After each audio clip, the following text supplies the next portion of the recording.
bonjour tout le monde. Alors on est dimanche et puis aujourd'hui on est au pré. Mon frère il est juste là. Il y a juste un petit problème de timing avec mon mari, c'est lui qui filme et puis je venais de mettre les animaux dehors quand il est rentré parce qu'on a une panne avec une machine agricole, donc voilà. C'est les aléas de la vie, c'est les aléas de la vie de paysan. Donc c'est l'occasion pour moi de vous montrer un petit peu le parc qui fait 35 000 mètres, donc nos mulets ne sont pas vraiment à plaindre. Quand c'est dégagé, ils ont une vue exceptionnelle. Et puis du coup, j'ai profité, coucou, je suis là, j'ai profité un petit peu de vous parler de cette philosophie parce que des fois j'ai l'impression que quand on regarde les autres entraîneurs, c'est très structuré, leur approche, il y a une certaine logique. Et quand je remonte les différents films que je vous présente de semaine en semaine, ça doit faire un petit peu brouillon, je vous l'accorde. Donc je vais un petit peu vous expliquer plus avant comment moi je fonctionne. Donc notre chère Dominique nous a fait un compte rendu du mois de juin et puis elle a précisé effectivement qu'avec Eporedo, on allait partir en montagne et que je cherchais la précision pour la sécurité. Et c'était l'occasion pour moi de rebondir là-dessus. Pour moi, un animal quel qu'il soit, mulet ou quel que soit l'autre animal, quand il est dans la nature, il en sait beaucoup plus que nous. Ça veut dire qu'il va être capable de trouver de l'eau quand il fait sec, de trouver un abri quand il fait trop chaud, de monter en altitude s'il y a une crue qui menace au bord du Rhône, de redescendre quand c'est les tempêtes de neige. Nous, on a perdu ce savoir. Je ne dis pas qu'on l'a pas, on l'a simplement perdu et puis oublié.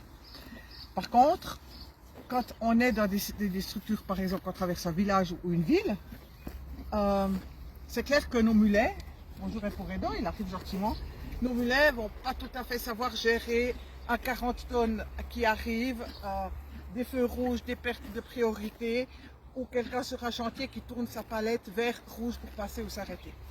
Et donc ce que je voudrais dire par là, c'est qu'à un moment donné, bonjour Eporedo, bienvenue. Ce que j'essaie d'instaurer avec mes animaux, c'est que dans chaque circonstance, c'est l'animal ou moi qui prenons le lead pour la sécurité du groupe.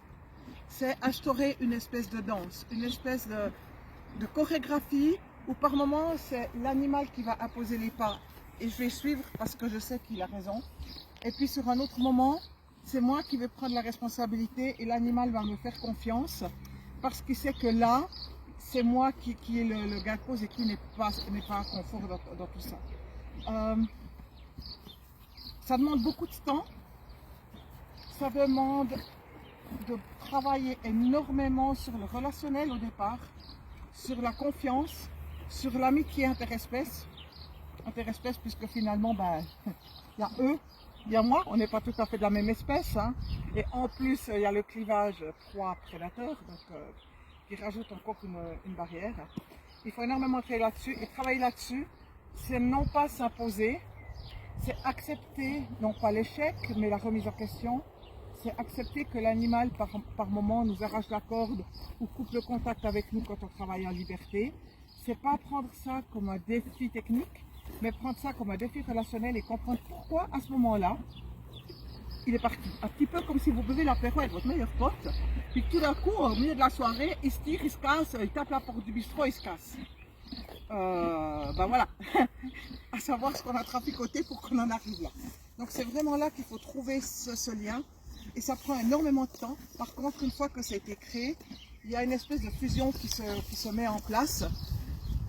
Une espèce de choses très fortes et très très intenses. Et juste pour la petite anecdote, ça a été jusqu'à ce que mes chevaux, j'avais déjà mis à l'époque mes chevaux, m'ont littéralement protégé la vie et m'ont protégé d'un viol, m'ont sauvé la vie d'une avalanche. Enfin, il y aurait de multiples anecdotes à raconter. Donc voilà, c'est vraiment ça que j'essaie d'instaurer. C'est pour ça que ça peut parfois sembler brouillon. Et c'est pour ça que dimanche prochain, je vous prépare un joli exercice que j'ai commencé aujourd'hui, pour instaurer justement cette danse et que vous puissiez mieux la comprendre. Donc je vous laisse un petit peu sur votre faim, c'est un peu le système américain, hein. On vous amène jusque là, rendez-vous à dimanche prochain pour la suite.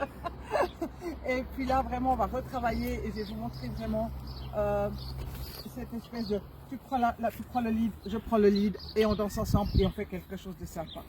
Voilà, j'espère que comme ça vous a un petit peu éclairé sur ma façon de faire, qui est lente, mais j'ai confiance dans mes compagnons, j'ai confiance dans mon approche et je sais que ça permet, une fois que tout est déclenché, d'aller réellement très très loin ensemble et de créer des choses où il y a les larmes qui coulent d'émotion et de vivre très très intensément une relation historique. Voilà. Donc Eporedo et moi, on vous dit au revoir, à dimanche prochain. À dimanche prochain, je disais. Et puis en attendant, on va continuer à danser avec Eporedo durant toute la semaine pour s'entraîner et puis vous présenter une jolie chorégraphie dimanche prochain. Bisous à tout le monde, au revoir, bonne semaine et profitez bien avec vos mulets et vos compagnons. Ciao, ciao!